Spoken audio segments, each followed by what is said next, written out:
एक बार फिर से वालिया ट्यूटोरियल्स की केमिस्ट्री क्लास में आपका स्वागत है।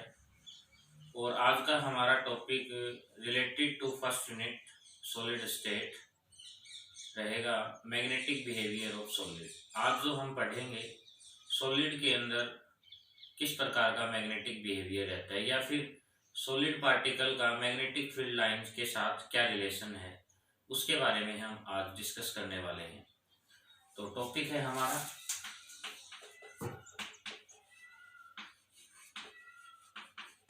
Magnetic behaviour of solid. तो जब हम मैग्नेटिक फील्ड लाइंस का रिलेशन सॉलिड पार्टिकल्स के साथ पढ़ते हैं तो हमें ध्यान रखना है कि वहाँ पे या तो अट्रैक्शन हो सकता है, या तो क्या होगा अट्रैक्शन, और या फिर क्या होगा रिपल्शन। दो ही वर्ड हैं, या अट्रैक्शन हो सकता है या रिपल्शन हो सकता है। अब सॉलिड पार्टिकल्स के अंदर मैग्नेटिक फील्ड के साथ अट्रैक्शन है या रिपल्शन है, उसके बेस पे सॉलिड का इस प्रकार से बिहेवियर हो सकता है।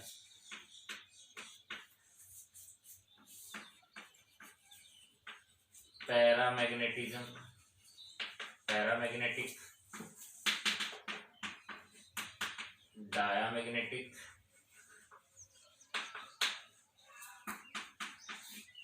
फेरोमैग्नेटिक,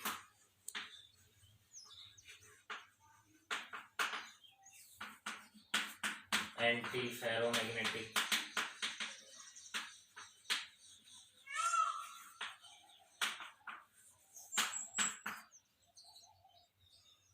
फेरीमैग्नेटिक।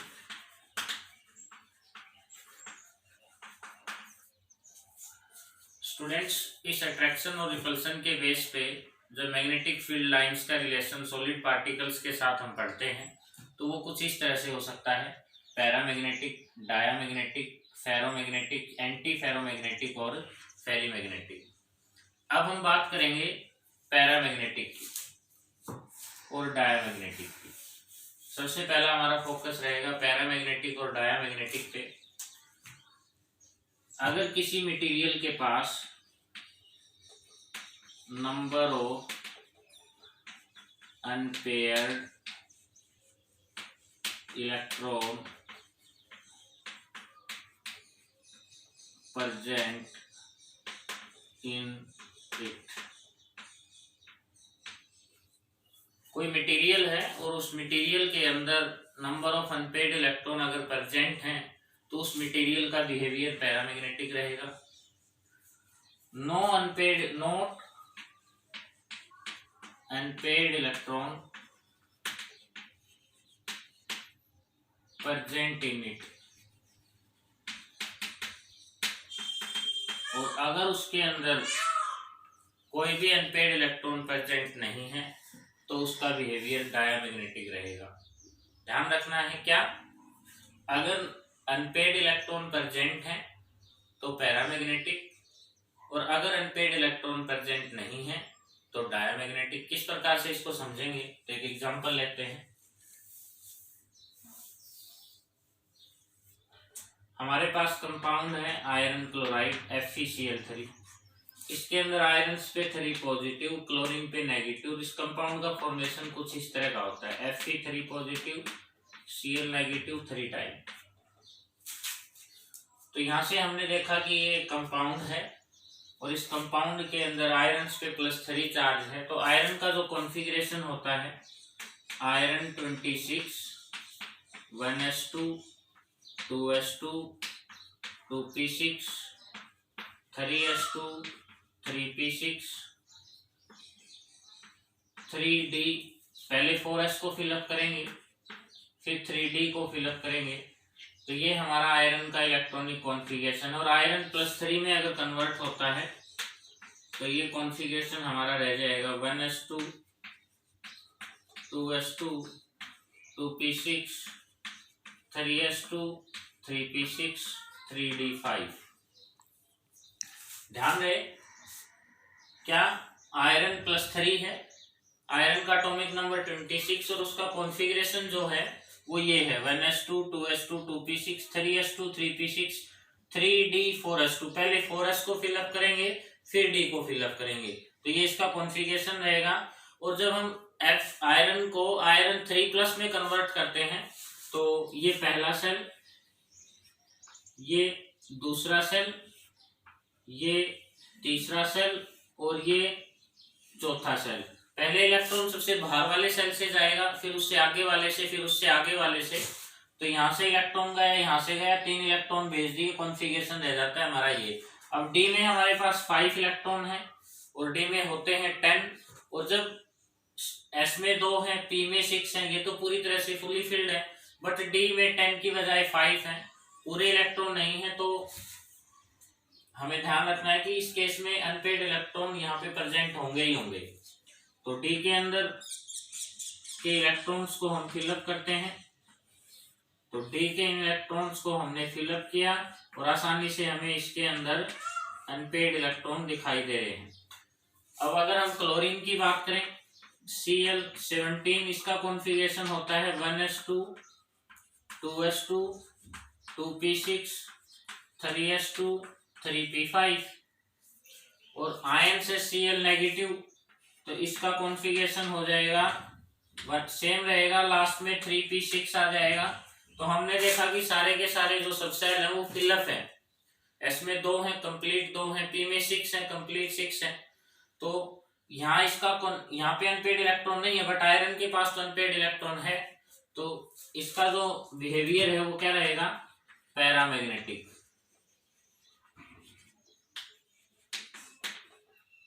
कैसा बिहेवियर रहेगा, पैरामैग्नेटिक। ध्यान रखना है, अभी बताया मैंने कि मैग्नेटिक फील्ड लाइन के साथ सॉलिड पार्टिकल्स का रिलेशन अगर हम देखें, तो अगर उस सॉलिड पार्टिकल्स के पास number of unpaired electron present है तो वो पैरामैग्नेटिक रहता है, और अगर उस पार्टिकल्स के पास नंबर ऑफ अनपेड इलेक्ट्रॉन नहीं है तो उसका बिहेवियर डायामैग्नेटिक रहेगा।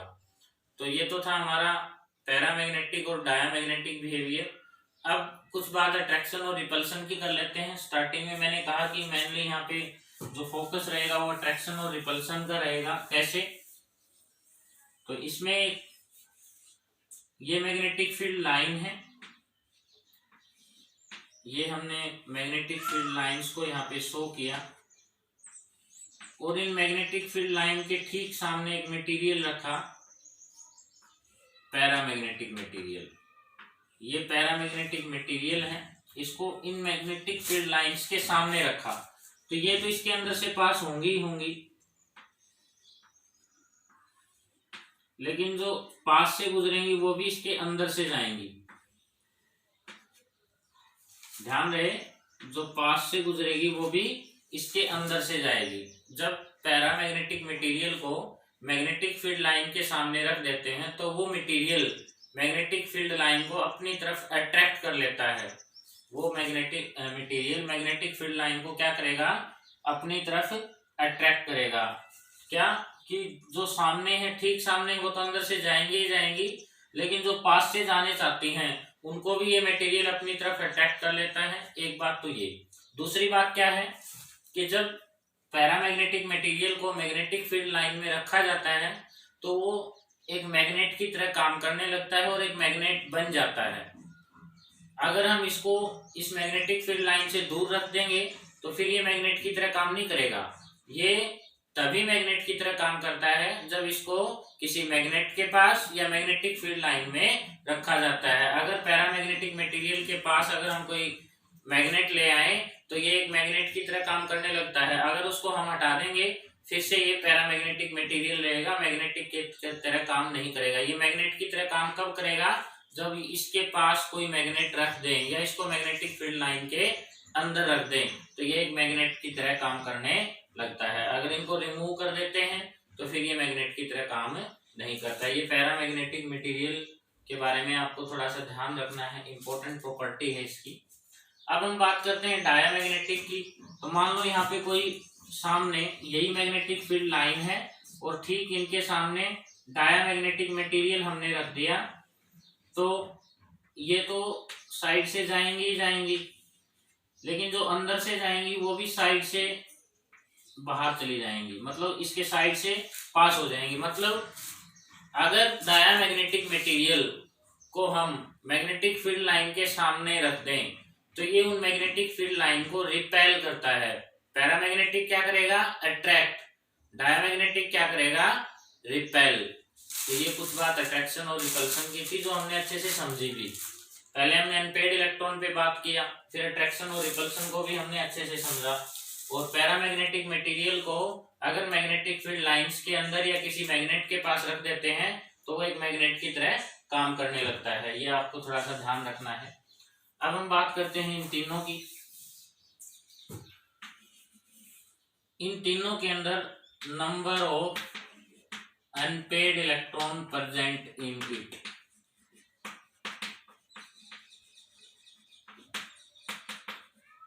अब क्वेश्चन ये रहेगा, मैंने कहा कि number of unpaired electron present in it, तो क्वेश्चन ये रहेगा कि सर अगर इनके अंदर अनपेड इलेक्ट्रॉन प्रेजेंट हैं तो फिर ये पैरामैग्नेटिक क्यों नहीं है? कि अनपेड इलेक्ट्रॉन जहां प्रेजेंट होते हैं वो तो पैरामैग्नेटिक होता है, लेकिन यहाँ अनपेड इलेक्ट्रॉन प्रेजेंट है फिर भी ये पैरामैग्नेटिक नहीं है। क्यों नहीं है उसको हम समझेंगे। ध्यान, समझ आया? क्या समझ आया? कि इनके अंदर अनपेड इलेक्ट्रॉन प्रेजेंट हैं फिर भी ये पैरामैग्नेटिक नहीं है, क्योंकि जिनके पास अनपेड इलेक्ट्रॉन होते हैं वो तो पैरामैग्नेटिक होता है, बट ये तो पैरामैग्नेटिक नहीं है। क्यों नहीं है उस पे बात हम कर लेते हैं। क्या होता है कि अगर हम फेरोमैग्नेटिक की बात करते हैं तो इसके अंदर इनहांस्ड पैरामैग्नेटिज्म,